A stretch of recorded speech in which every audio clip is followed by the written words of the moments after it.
Hello बच्चों, हो जाओ तैयार कॉपी पेन लेके, क्योंकि शानदार लेक्चर होने जा रहा है आज का। जीरो टू हीरो सीरीज के 5वें लेक्चर पे पहुंच गए हम लोग और उम्मीद है कि बहुत मजा आ रहा होगा। तो कॉपी पेन लेके तैयार हो जाओ, क्योंकि सबसे बेहतरीन नोट वही होगा जो खुद से करेंगे तैयार। तो आज हम लोग क्या पढ़ने वाले हैं पहले से पता है, एरर एनालिसिस। ये एरर एनालिसिस क्या होता है? तो बोलता है कि इंसानी फितरत होता है गलती करना, उसी को तो एरर बोलते हैं। यानी कितना भी बेहतरीन तरीके से किसी काम को करें, कुछ ना कुछ एरर तो होना ही है। तो उसी एरर का एनालिसिस करेंगे हम लोग। तो कहता है एरर जो है दो तरह का होगा। एक एरर को हम लोग बोलेंगे सिस्टमैटिक एरर, सिस्टमैटिक एरर, और दूसरे तरह के एरर को हम लोग बोलते हैं random error. Systematic error and random error. अब ये सिस्टमैटिक एरर क्या है? तो बोलता ऐसा एरर जिसका कारण पता हो, उस एरर को हम लोग सिस्टमैटिक एरर बोलते हैं। लिखेंगे, और ऐसा एरर जिसका कारण ना पता हो, उसको बोलेंगे रैंडम एरर। तो लिख देता हूं मैं, काउज, काउज क्या बोल लिखेंगे? नोन। तो इसका काउज क्या लिखेंगे? एक एक करके देखते जाना। Cause unknown. बहुत बढ़िया। अब सवाल है कि अगर काउज नोन है और काउज अननोन है, तो जब काउज नोन है किस वजह से एरर हो रहा था, तो क्या इस एरर को रिमूव किया जा सकता है? जैसे हमको पहले से पता है कि मान लेते हैं 5 मीटर कपड़ा नापने गए, और जिससे नापने गए मीटर वो 90 सेंटीमीटर का 1 मीटर था। भाई 5 मीटर दे दो, तो 5 मीटर तो दे दिया, लेकिन घर लेके कितना आए? घर लेके कितना आए? कम लेके आए। इसका मतलब हुआ कि एरर का कारण पता था कि मीटर ही छोटा था।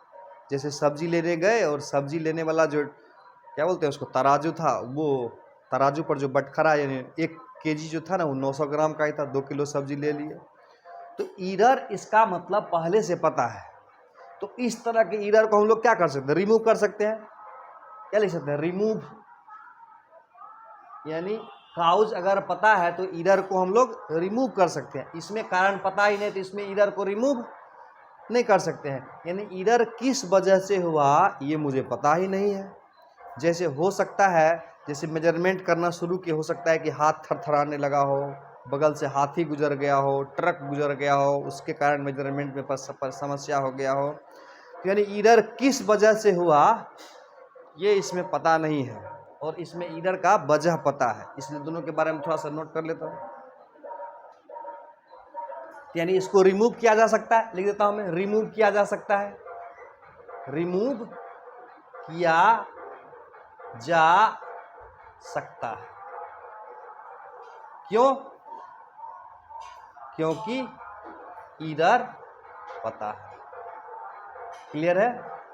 रिमूव किया जा सकता है क्योंकि एरर पता है। इसको रिमूव कर सकते हैं क्या? बिल्कुल नहीं कर सकते हैं। कहता है it is not possible remove them completely. यानी एरर को मिनिमाइज कर सकते हैं, पूरी तरह से हटा नहीं सकते, क्योंकि एरर का वजह ही नहीं पता है ना। तो इसलिए लिखता हूं मैं, इट इज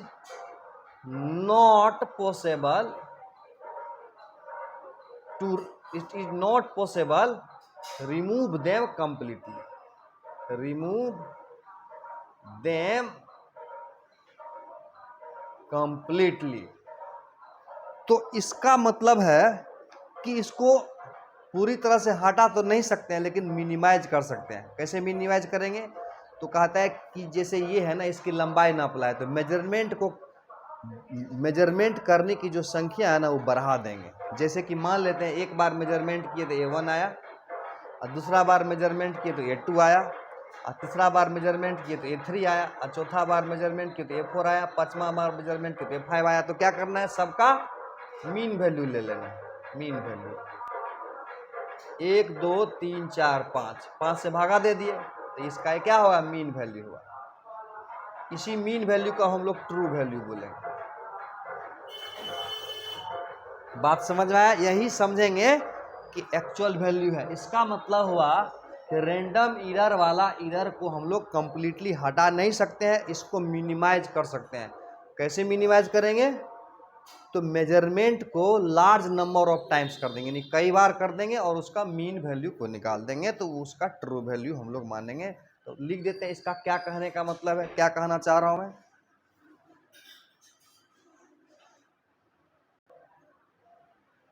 लिख देता हूं मैं, it can B minimised, it can B minimised, it can B minimised, it can be minimized by repeating the measurement, by repeating the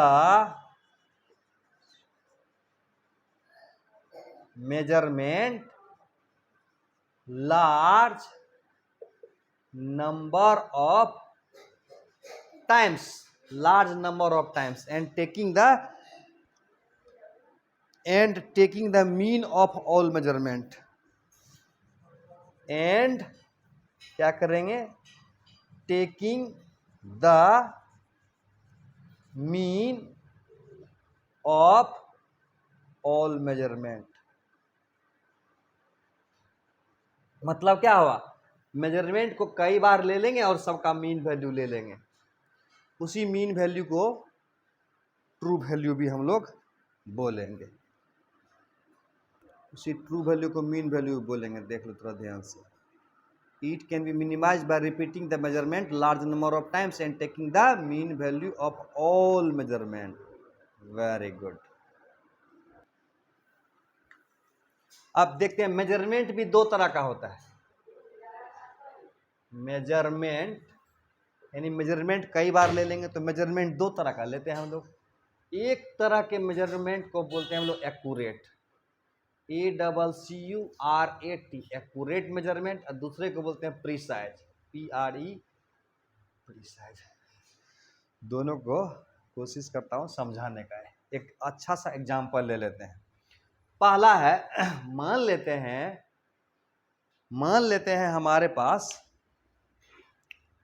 हमारे पास एक वेइंग डिवाइस है और आप उस पर खड़े हो जाते हैं, ठीक से वजन करना बजाएगा। तो आप इस मेजरिंग डिवाइस से वेइंग मशीन पर हम रिकॉर्ड करते हैं, तो मेरा वजन होता है, मान लेते हैं 70 kg। तो ये 70 kg हमारा वजन किसने बोला? अब देखो दूसरा डिवाइस है ये, इस पर भी खड़ा कर देते हैं, 3 डिवाइस, तीनों पे खड़ा करेंगे, और एक और ये डिवाइस है। बहुत मजा आएगा खड़ा होने में, कभी वजन किया ही होगा, अपने वजन किया होगा इस तरह से। अब है ये जो वजन है 70 kg, मान लेते हैं ये मेरा एक्चुअल वेट है। कौन सा वेट है? एक्चुअल वेट है 70 kg, एक्चुअल मास है, जो भी बोलो, 70 kg वेट है, एक्चुअल वेट है। किसने बताया एक्चुअल है? कोई भी मेजरमेंट तो एक्यूरेट होगा नहीं, कितना भी करेंगे, ले लेंगे बढ़ जाएगा, निकालेंगे घट जाएगा, हवा की चलेगी झोंका, हवा का झोंका आएगा। तो इसका मतलब एक्चुअल मेजरमेंट तो कोई ले नहीं सकता है। तो ये एक्चुअल वेट है, किसने बताया? तो गॉड ने बताया। नहीं, किसने बताया? गॉड ने बताया, भगवान ने बताया कि तेरा वजन 70 kg है। अब मान लेते हैं ये एक मशीन है दादाजी के जमाने का। कहाँ का मशीन है? दादाजी के जमाने का, दादाजी का वेइंग मशीन है। और उस वेइंग मशीन में हमारा वेट होता है 70.3 kg, मान लेते हैं। और ये जो मशीन है ना, मान लेते हैं जापानीज कॉन्सेप्ट का, जापानीज या चाइनीज बोलो, क्या चाइनीज है, चाइनीज एकदम छोटा छोटा। तो क्या करता है ये, मान लेते हैं 71.36 kg को नाप लेता है। जापानीज है भाई। ये और ये और ये में तुमको ये बताना है कि ये तो मेरा एक्चुअल वेट था, यानी और मेजरमेंट एक दादाजी के मशीन के द्वारा किया गया और एक जापानी चाइनीज चौंचों वाला मशीन से किया गया। तो अब ये बताओ इस मशीन में जब हम नापेंगे तो देखो डेसिमल के बाद कितना प्लेस है, एक प्लेस, इसका मतलब 70.3 नापेंगे, 70.4 नापेंगे, 70.5 नापेंगे, 17.6 नापेंगे। तो इसका जो मेजरमेंट होगा ये 0.3, 0.4, 0.5, 0.6 में जाएगा, लेकिन इसका जो मेजरमेंट होगा 71.136, यानी डेसिमल के बाद 3 प्लेस तक ये मेजर कर सकता है। तो इसका मतलब हुआ कि इस तरह के मेजरमेंट को हम बोलते हैं प्रिसाइज मेजरमेंट। प्रिसाइज मतलब वेरी क्लोज मेजरमेंट कर सकता है, क्लोज मेजरमेंट कर सकता है। अगला मेजरमेंट मान लेते हैं होता है, मान लेते एक बार नापे इतना आया, अगला बार नापे तो मान लेते हैं ये आ गया, उसके बाद अगला बार नापे तो मान लेते हैं ये आ गया 140, उसके बाद अगला बार नापे तो मान लेते हैं ये आ गया 150। अब इसमें एक बार नापे तो 70.3 आया, दूसरा बार नापे तो 70.17.4 kg आया, अगला बार नापे तो 7.5 kg आया, अगला बार नापे तो 70.6 kg आया। तो दोनों मेजरमेंट में क्या अंतर है? तो बोलो ये वाला एक्यूरेट है कि ये वाला एक्यूरेट है? दो एक्यूरेट, इसके जो करीब रहेगा उसको बोलेंगे एक्यूरेट, ये एक्यूरेट है और ये प्रिसाइज है। बात समझ में आ रहा है? यानी जो एक्यूरेट के करीब रहेगा उसको बोलेंगे एक्यूरेट, और ये डेसिमल के बाद कम प्लेस पर मेजर कर सकता है, यानी इसका मेजरमेंट जो है ना, ये मेजरमेंट क्लोज है। तो जब मेजरमेंट क्लोज होता है तो बोलते हैं प्रिसाइज मेजरमेंट है, और जब मेजरमेंट दूर हो जाएगा तो उसको प्रिसाइज नहीं बोलेंगे। यानी इसके तुलना में ये कम प्रिसाइज है, ये ज़्यादा प्रिसाइज है। एक्यूरेट ये ज़्यादा है, ये कम एक्यूरेट है। कैसे एक्यूरेट ज़्यादा है? इसके नज़दीक है तो बोलेंगे ये एक्यूरेट है। तो क्वेश्चन है कि क्या ये मेजरमेंट प्रिसाइज है? नहीं, एक्यूरेट है। क्या ये मेजरमेंट एक्यूरेट है? तो बोलेंगे नहीं, ये प्रिसाइज है। बात क्लियर हो रही है? थोड़ा सा लिख देता हूं मैं इसी को। इसका क्या बोलेंगे? बोलेंगे ये सब आपस में तो क्लोज है पर रियल वैल्यू से दूर है। आपस में तो क्लोज है पर रियल वैल्यू से दूर है, इसीलिए इसको प्रिसाइज बोलेंगे। इसके बारे में क्या बोलेंगे? ये क्या है ना, आपस में तो दूर है पर रियल वैल्यू के नजदीक है, यानी एक्चुअल वैल्यू के पास है। ये सब क्या है? एक्चुअल, इसमें ये भी इंक्लूड है, एक्चुअल वैल्यू के पास है। ध्यान देना, डरना मत, एक्चुअल वैल्यू के पास है। तो कहता है क्या ये मेजरमेंट प्रिसाइज है? अगर मैं तुमसे पूछूं कि क्या ये मेजरमेंट प्रिसाइज है तो बोलेंगे नहीं, ये प्रिसाइज नहीं, एक्यूरेट है। और इसके बारे में बोलें अगर कि क्या ये मेजरमेंट एक्यूरेट है, बोलेंगे नहीं, प्रिसाइज है। बात क्लियर हो रहा है थोड़ा थोड़ा? यानी इसका मेजरमेंट पास है, नहीं, इसका मेजरमेंट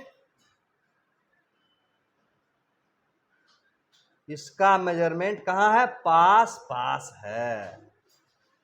इसका मेजरमेंट पास है और इसका मेजरमेंट क्लोज तो है पर पास नहीं है। एक सवाल है, क्या ऐसा मेजरमेंट हो सकता है जो एक्यूरेट भी हो और प्रिसाइज भी हो? बिल्कुल हो सकता है। देखते हैं कैसा मेजरमेंट। मान लेते हैं कि एक मेजरमेंट हमने किया, वो इतना आया।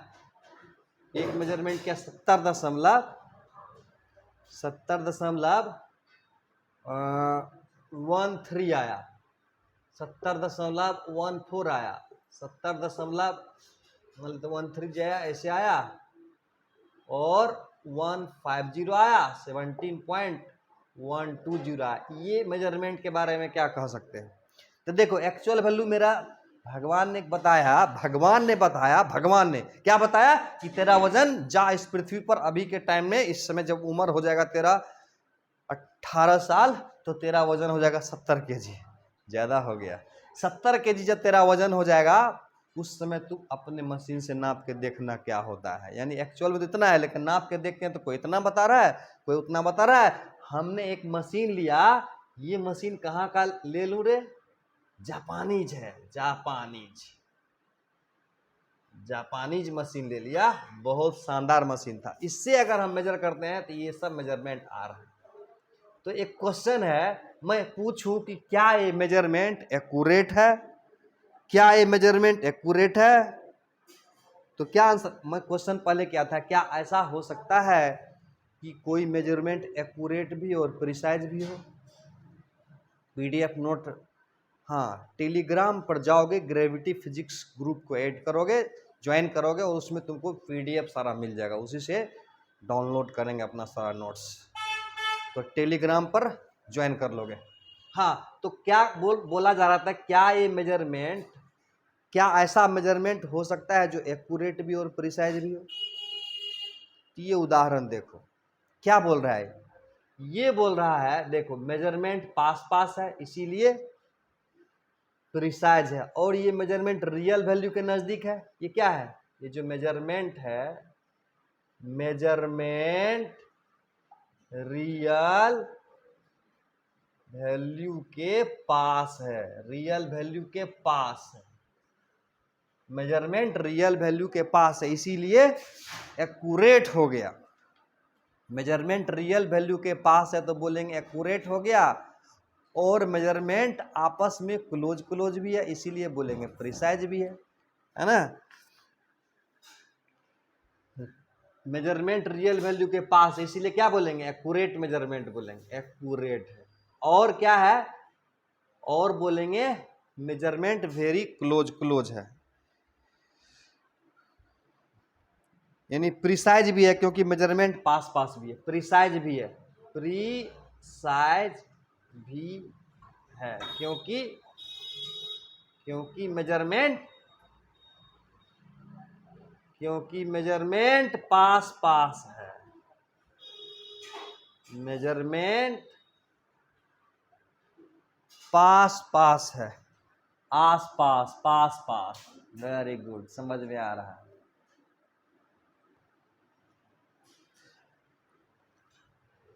अब हम लोग शानदार चीज पढ़ने वाले हैं, देखो क्या, ABSOLUT, absolute error. Absolute error बोलता है, क्या बोलता है?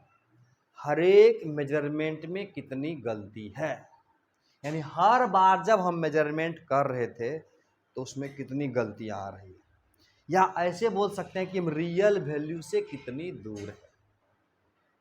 जैसे समझने का कोशिश करो, असल में एब्सोल्यूट एरर क्या होता है? तो कहता है true value minus measured value, MEASURED, measured value. True value किसको बोलते हैं?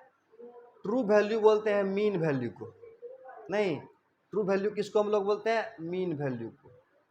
और पहला बार मान लेते हैं हम लोगों ने मेजरमेंट किया तो मेजरमेंट आया A1, ये मेजरमेंट आया A1, इसका मतलब हुआ फर्स्ट बार जब हम मेजरमेंट किए ये absolute error in first measurement हो गया। यानी एब्सोल्यूट एरर का मतलब हुआ कि एब्सोल्यूट एरर का मतलब हुआ कि हम रियल वैल्यू से कितनी दूर है, ये समझ सकते हैं, या ये समझ सकते हैं कि कितनी गलती हो रही है। क्या समझ सकते हैं हम लोग?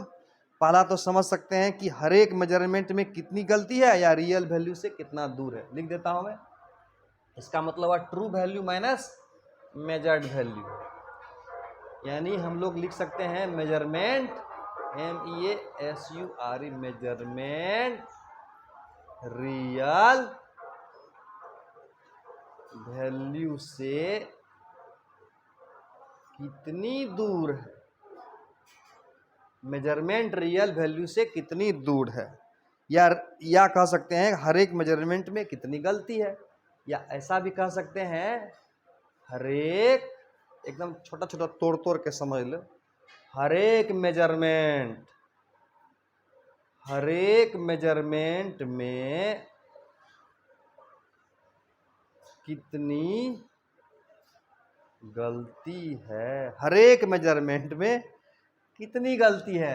जैसे ये मान लेते पहला बार मेजरमेंट किया तो A1 आया, तो ट्रू वैल्यू कैसे निकालेंगे, AM आएगा, ट्रू वैल्यू हो गया AM, अब पहला बार मेजरमेंट किए तो A1, यानी ये क्या चीज़ है, ये हो गया absolute error in first measurement. क्या हो गया, ABS absolute error in first measurement. नहीं, और मान लेते दूसरा बार हम जब मेजरमेंट किए तो मेजरमेंट का वैल्यू आया A2, यानी पहला बार मेजरमेंट किए तो A1 आया और ट्रू वैल्यू है AM, तो एब्सोल्यूट एरर कितना हो जाएगा, मीन वैल्यू माइनस मेजरमेंट, यानी इतना एरर आ जाएगा एब्सोल्यूट वाला, और ये वाला कितना आ जाएगा, मीन वैल्यू यानी true value minus measured value, यानी ये क्या चीज़ है, ये है मेरा absolute error in second measurement. समझते जाना है, ये क्या चीज़ है, ABSO absolute error in second measurement. उसी प्रकार से थर्ड मेजरमेंट में गलतियां हो जाएगी, तीसरा बार मेजर किए तो ये आया, चौथा बार मेजरमेंट किए तो ये आया, एन ऐसे से बहुत बार मेजरमेंट, मान लेते हैं हम N बार मेजरमेंट किए तो A का मीन वैल्यू माइनस Nवां बार जब मेजरमेंट किए तब का मेजर्ड वैल्यू, इस तरह से आएगा। एक छोटा सा एग्जाम्पल लेके हम लोग चलते हैं, नहीं छोटा सा एग्जाम्पल ले लेंगे तो मजा आएगा।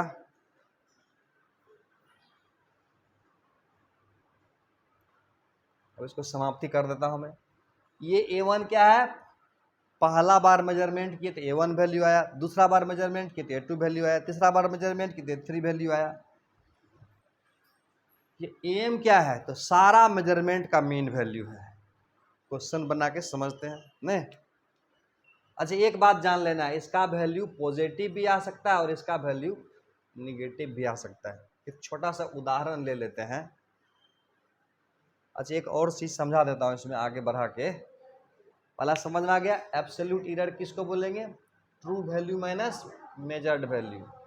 ट्रू वैल्यू किसको बोलेंगे, तो मीन वैल्यू को ट्रू वैल्यू बोलेंगे। अब मेजर्ड वैल्यू मतलब जो मेजर करके ला रहे हैं दोनों का डिफरेंस कर देंगे तो एब्सोल्यूट एरर आ गया। पहला बार का मेजरमेंट में इतना एरर है, दूसरा बार के मेजरमेंट में इतना एरर है, तीसरा बार के मेजरमेंट में इतना एरर है, Nवां बार के मेजरमेंट में इतना एरर है। This is absolute error. एक और है यहाँ पर, देखो कितना सुंदर चीज है, मीन एब्सोल्यूट एरर, यानी एब्सोल्यूट एरर का मीन वैल्यू। इसका नाम से पता क्लियर है, इसका मतलब क्या हुआ, AB एब्सोल्यूट एरर का मीन वैल्यू, एब्सोल्यूट एरर का मीन वैल्यू, एब्सोल्यूट एरर का मीन वैल्यू।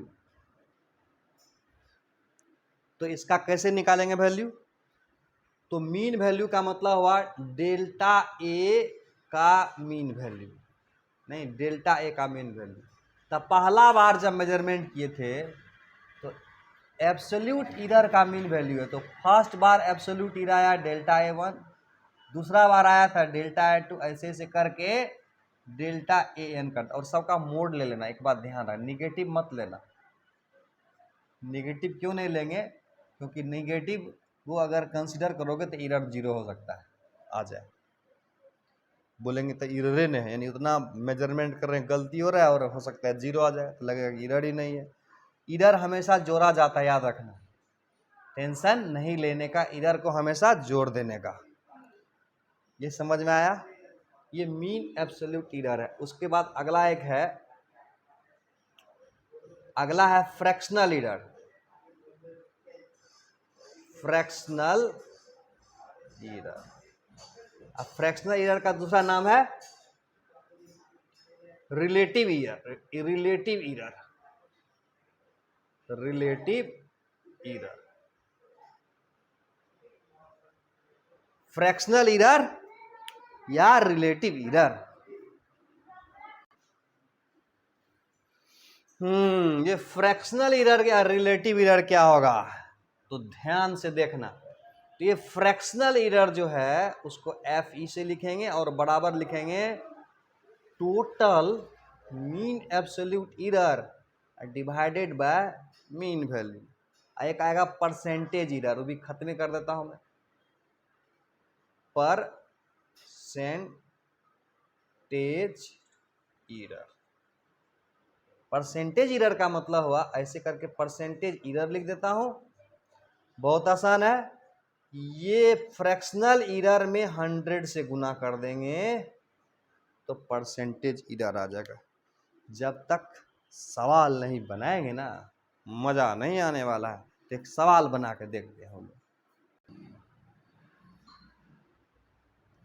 यहाँ 3 चीज लिखे थे, फिर से एक बार दिखाता हूं। एक था एब्सोल्यूट एरर, नहीं, और दूसरे था मीन एब्सोल्यूट एरर, और तीसरा था फ्रैक्शनल एरर FE, और चौथा है परसेंटेज एरर। चारों को ठीक से समझते हैं। परसेंटेज एरर ठीक ठीक से समझते हैं। तो सबसे पहला एब्सोल्यूट एरर क्या होता है, मीन एब्सोल्यूट एरर क्या होता है, फ्रैक्शनल एरर क्या होता है, और ये इसको समझने के लिए एग्जाम्पल लेते हैं। एग्जाम्पल से समझें।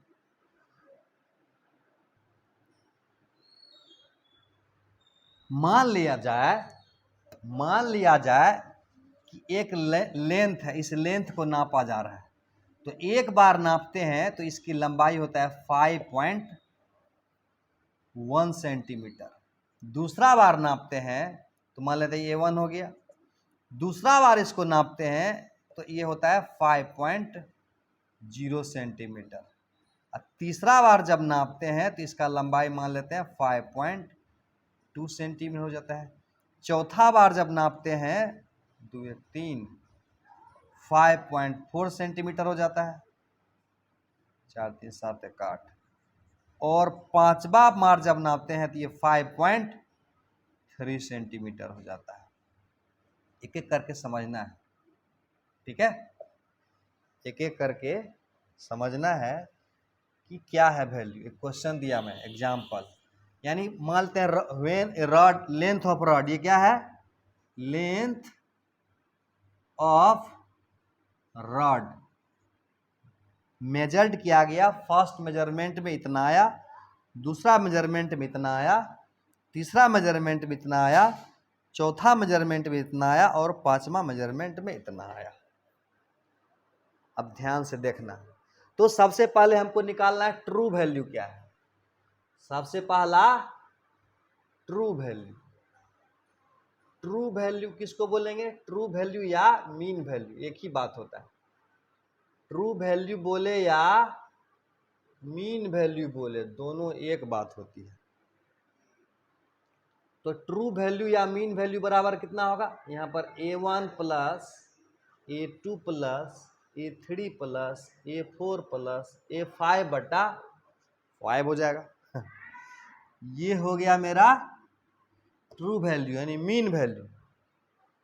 तो ए मीन बराबर कितना आएगा, तो 5.1 प्लस 5.0 प्लस 5.2 प्लस 5.4 प्लस 5.3 और डिवाइडेड बाय कर देंगे 5। सबको जोड़ देता हूं मैं, मीन वैल्यू कितना आएगा,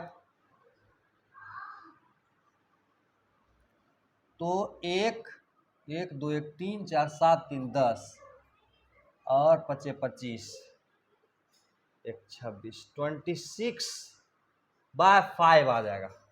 और इसको करेंगे तो 25 25 अब 5.2 सेंटीमीटर आ गया। ये मेरा हुआ ट्रू वैल्यू। अभी इसमें से कोई नहीं निकला है। जैसे तुमको बोलेगा फाइंड, यही सब चीज बोलेगा करने के लिए। फाइंड नंबर 1 में ये, नंबर 2 में ये, नंबर 3 में ये, नंबर 4 में ये बोलेगा फाइंड करो। तो सबसे पहला absolute error in each measurement लिखा रहेगा, absolute error in each measurement. तो हम पहला का सवाल बना रहे हैं, एब्सोल्यूट ABSOLUT एब्सोल्यूट ईरर इन फास्ट मेजरमेंट कर देता हूं मैं, फास्ट मेजरमेंट यानी बहुत बार मेजरमेंट किया गया है। तो पहला बार जब मेजरमेंट किया गया तो उसमें एब्सोल्यूट ईरर क्या होगा, ये लिख दे रहे हैं हम। तो उसको हम मान लेते हैं डेल्टा A1। देखो मेजरमेंट ये क्या सब किया गया, ध्यान से देखना, ये सब मेजरमेंट है। तो बोलेगा इसका ट्रू वैल्यू क्या होगा, तो ट्रू वैल्यू का मतलब हुआ सबको जोड़ के 5 से भागा देंगे तो ट्रू वैल्यू आ जाएगा। तो absolute error in first measurement मतलब ईरर, मतलब एब्सोल्यूट ईरर का मतलब रियल वैल्यू से कितनी दूर है। तो रियल वैल्यू तो AM न है, और उससे कितनी दूर है, पहला मेजरमेंट A1 है। तो यानी पहला मेजरमेंट कितनी दूरी है, दूर पर है 5.2 माइनस 5.1 यानी 0.1 सेंटीमीटर है absolute error in first measurement. उसी प्रकार से डेल्टा A2 क्या हो गया, absolute error in second measurement. ये फर्स्ट मेजरमेंट में इतना आया, उसी प्रकार से अगर हमको पूछा जाएगा ABSOLUT absolute error in second measurement क्या होगा, तो बोलते हैं डेल्टा A2 मान लेते हैं। तो डेल्टा A2 का मतलब हुआ मीन वैल्यू माइनस सेकेंड बार जो मेजर वैल्यू आया वो, यानी ट्रू वैल्यू में से मेजर्ड वैल्यू का जो डिफरेंस होगा ना वो होता है एब्सोल्यूट ईरर। तो सेकेंड बार मेजरमेंट किए तो कितना आया था, 5.0 आया था ना, 5.0, और ट्रू वैल्यू मेरा कितना है 5.2 है, माइनस 5.0 कर देंगे यानी 0.2 सेंटीमीटर हो गया absolute error in second measurement. उसी प्रकार से अब समझ में आ गया होगा absolute error in third measurement क्या होगा, absolute error in third measurement क्या होगा, मीन वैल्यू माइनस थर्ड। तो मीन वैल्यू कितना होगा 5.2, थर्ड बार मेजरमेंट कितना, तो 5.2 आया था। यहाँ भी देखो थर्ड बार मेजर किए थे तो 5.2 आया था, यानी इस बार एब्सोल्यूट ईरर 0.0 सेंटीमीटर आया। उसी प्रकार से चौथा बार एब्सोल्यूट ईरर क्या होगा वो निकाल लेंगे, पांचवा बार एब्सोल्यूट ईरर क्या होगा वो निकाल लेंगे। चौथा बार का हम यहाँ निकालते हैं, चौथा बार का कितना होगा, मीन वैल्यू माइनस फोर्थ बार मेजरमेंट करने पर 5.2 माइनस 5.4 यानी माइनस 0.4 सेंटीमीटर। पांचवा बार का यहाँ दिखने रहा है, थोड़ा राइट साइड करके लिख देता हूं मैं। फिफ्थ बार यानी पांचवी बार जब हम मेजर किए थे तो कितना आया था, तो डेल्टा AM, डेल्टा A 5 लिख देता हूं, यानी mean absolute error in fifth measurement. तो mean value minus fifth, mean value हो जाएगा 5.2 और माइनस हो जाएगा कितना आया रे 5.3। इस प्रकार से माइनस 0.1 सेंटीमीटर। तो ये सब मेरा क्या आ गया, एब्सोल्यूट ईरर आया। अब हमको देखना है कि मीन एब्सोल्यूट ईरर कैसे निकालेंगे, मीन एब्सोल्यूट ईरर, ये ध्यान से देखते हैं, मिटाता हूं इसको। अब इसमें से निकालेंगे मीन एब्सोल्यूट ईरर, ध्यान पूर्वक देखना, मीन एब्सोल्यूट ईरर यानी डेल्टा A का मीन वैल्यू। तो क्या करेंगे, सारे को जोड़ के 5 से भागा देंगे। तो पहला बार कितना आया था 0.1, मोड ले लेना है, ध्यान रखना। दूसरा बार कितना आया था चेक कर लेना, 0.2 है। और तीसरा बार 0.0, चौथा बार माइनस 0.2,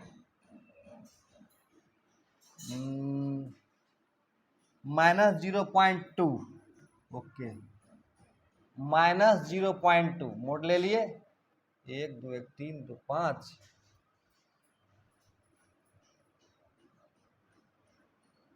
और अगला बार आया 0.1 और डिवाइड कर देंगे कितना से,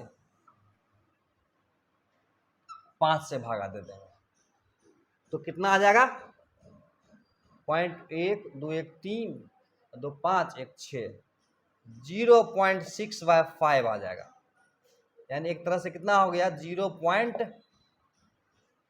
क्या आ जाएगा 12 50 60 12 0.12 आ गया 12 50 60 हाँ 0.12 हो गया। क्या हो गया मेरा मीन एब्सोल्यूट एरर आया। तो इसका मतलब अगर बोलेगा जो रिजल्ट मेरा क्या हो गया वैल्यू क्या होगा, जब किसी क्वेश्चन में पूछे कि एरर कितनी है तो याद रखना हमेशा मीन एब्सोल्यूट एरर को ही निकालना है, यानी मीन एब्सोल्यूट एरर ही पूछ रहा है इसका मतलब। तो इसका मतलब रिजल्ट मेरा क्या आया, रिजल्ट जो मेरा आया वो आया real value plus minus error. याद रखना रिजल्ट पूछेगा क्या हुआ, मेजरमेंट का क्या रिजल्ट हुआ, तो बोलेंगे 5.2 उसका रियल वैल्यू हुआ और उसमें प्लस माइनस इतना का एरर आया 0.12 का एरर आया। यही मेरा रिजल्ट है। अब अगर पूछा जाएगा कि फ्रैक्शनल एरर क्या होगा, बहुत बढ़िया। तो फ्रैक्शनल एरर क्या होता है, फ्रैक्शनल एरर मतलब error divided by mean value. याद रखना delta a m divided by mean value. फिर एक क्वेश्चन देंगे तो समझ में आएगा, बराबर हो जाएगा 0.12 डिवाइडेड बाय 5.2। इसको सॉल्व कर लोगे कितना आएगा, यानी 50 लगभग कितना होगा, लगभग 0.02 आएगा क्या, चेक कर लो कितना आएगा।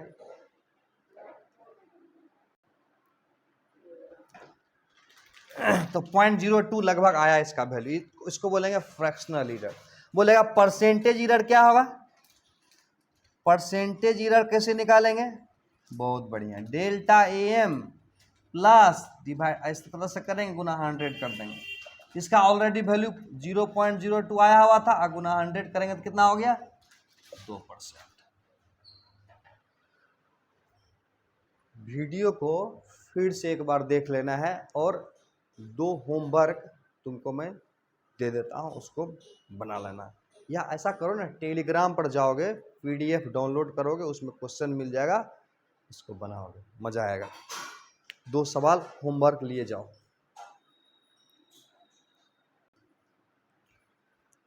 अच्छा शानदार सा सवाल देता हूं मैं तुमको, देखो देखो कितना इंटरेस्टिंग क्वेश्चन है। मान लेते हैं लेंथ जो है ना, लेंथ बराबर हमने नापा 6 सेंटीमीटर प्लस माइनस 0.6 सेंटीमीटर, और तुमको पूछेगा फाइंड नंबर 1 में एरर लिमिट। एरर लिमिट यानी मैक्सिमम एरर, एरर लिमिट को बोलते हैं मैक्सिमम एरर या एरर जो भी बोलो। दूसरा बोलेंगे फ्रैक्शनल एरर, तीसरा बोलेंगे परसेंटेज एरर, और चौथा बोलेंगे express length in terms of percentage error. ये लेंथ है, मान लेते हैं किसी चीज का लंबाई नापा तो इतना आया। तो क्वेश्चन में क्या कह रहा है कि एरर लिमिट क्या है, तो सबसे पहले बात याद रखना है रियल वैल्यू इसको बोलते हैं, इसको हम लोग क्या बोलेंगे रियल वैल्यू, इसको बोलेंगे रियल वैल्यू, और इसको बोलेंगे एरर, यानी इसको बोलेंगे रियल वैल्यू और इसको बोलेंगे एरर। Very good. बोलेगा फ्रैक्शनल एरर क्या होता है, फ्रैक्शनल एरर क्या होता है, तो fractional error is equal to होगा error divided by real value, यानी 0.6 डिवाइडेड बाय 6, यानी 0.1 का फ्रैक्शनल एरर है। ये भी क्लियर हो गया, ये एरर लिमिट इसी को बोलेंगे, फ्रैक्शनल एरर क्लियर हो गया। और परसेंटेज एरर किसको बोलेंगे? बहुत बढ़िया, परसेंटेज एरर किसको बोलेंगे? फ्रैक्शनल एरर में, यानी फ्रैक्शनल एरर में 100 से गुना कर देंगे तो परसेंटेज एरर आ जाएगा, यानी 0.6/6 गुना 100 यानी 10% हुआ। ये भी क्लियर है। तीसरा बात है express length in terms of percentage error limit. Percentage error limit या परसेंटेज एरर तो कैसे करेंगे? तो मेरा लंबाई जो है ना एक्चुअली में कितना है? 6 सेंटीमीटर प्लस माइनस 0.6 सेंटीमीटर था। This length is expressed in terms of error, but we want to express this length in terms of percentage error. So how can we write? We can change this term, yani this error can be changed into percentage error form. So we can write 0.6 into percentage form, यानी 10%, यानी यहाँ 10% लिख देंगे, बहुत आसान है, हिंदी में समझो। यानी ये जो 0.6 सेंटीमीटर था ये एरर था, और इस एरर को परसेंटेज में बदल के यहाँ रख देंगे तो ये आ जाएगा परसेंटेज एरर। क्लियर है? एक छोटा सा सवाल फिर बना के देख लेते हैं, प्रैक्टिस करके इसको मिटाते हैं, फिर से बना के देखो तो एक छोटा सवाल। मान लिया जाए, अपने से प्रैक्टिस करना है। मान लेते हैं कि मास बराबर, ये मास है, मैंने मास किया मेजर वेइंग मशीन पर, तो आया कितना आया? मान लेते हैं मास, इसका वजन किया तो 5 ग्राम या 5 केजी या प्लस माइनस 0.5 केजी। तो सबसे पहला बात बताना है फ्रैक्शनल एरर बताओ। फ्रैक्शनल एरर क्या होगा इसमें? तो इसको हम लोग क्या बोलते हैं? एरर बोलते हैं। इसको क्या बोलते हैं? ट्रू वैल्यू या रियल वैल्यू। तो फ्रैक्शनल एरर क्या बोलेंगे? 0.5 डिवाइडेड बाय 5 यानी 0.1। अब परसेंटेज एरर किसको बोलेंगे? परसेंटेज एरर किसको बोलेंगे? तो फ्रैक्शनल एरर गुना 100 कर देंगे। तो फ्रैक्शनल एरर कितना था? 0.5/5 इंटू 100 कर देंगे, यानी ये भी 10% था। अब बोलेगा कि लंबाई को यानी मास को एक्सप्रेस करो in terms of percentage error, यानी अगला है express the mass in percentage error form. तो क्या करेंगे? बहुत आसान है। तो m बराबर 5 kg तो क्लियर है, इसको परसेंट में बदल लेंगे तो इसका कितना परसेंट है? तो 10% था। यस, इस प्रकार से लिख देंगे, हो गया आंसर।